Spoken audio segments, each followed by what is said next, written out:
Qalovni topsang qor ham yonadi. Ushbu ibora quvasoylik Ro'zivoy Mamajonovning faoliyati shioriga aylangan. Ana shu shiorga amal qilib ish yuritayotgan Mirishkorning tomorqasida kuz faslida ham qulupnaylar g'arq pishdi. Qahramonimizning aytishicha, uning tomorqasidan yil 12 oy qulupnoy arimaydi.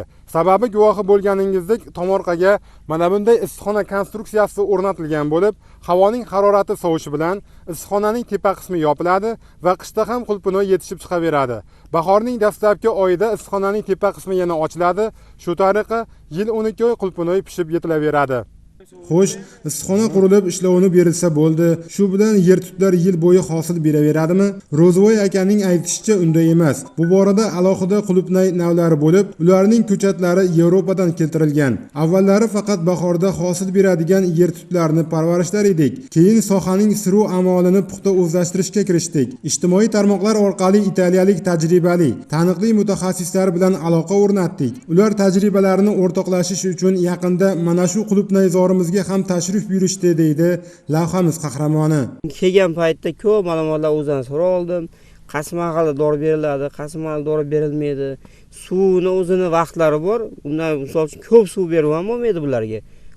Kam suv ham berib bo'lmaydi. O'zini muddat bilan berib, soat bilan berib bo'ladi. O'zini dorilarga ham vaqti bilan beriladi. O'sha dozadan ko'p berib ham bo'lmaydi dorilarni o'zi vaqtida. Shularni o'rgatdi ustozimiz, xudo xolasa. Yana keyingiga chaqirib, ustozimizni bilmagan narsalarni yana so'rab olamiz. Mirishkorning aytishicha, qulupnaylarning bozori chaqqon. Ichki bozor talablari o'ta yuqori. Misol 120 minggacha kelib uydan olib ketishyapti, xudo xolasa. Narxlar yaxshi. Hozirgi kunga qaraganda, qishga borib turib, qishda narxlar yana ko'tarib ketadi. O'sha mahallada 200 ming, 300 ming yana sotilish boshlaveradi, xudo xolasa. Hozirda salkam 60 sotix maydonda yer-tutning 7 xil navi parvarishlanmoqda. Bahorda hosil beradigan qulupnaydan 100 million so'm daromad oldik. Yil bo'yi hosil beradiganidan ham shuncha foyda ko'zlab turibmiz. Bular Ro'zivoy akaning fikrlari edi. Dala sharoitida mehnat qilish oson emas. Shu bois oila a'zolarimizdan tashqari 15 tagacha mavsumiy ishchilar yordamidan foydalanamiz deb qo'shimcha qiladi qahramonimiz.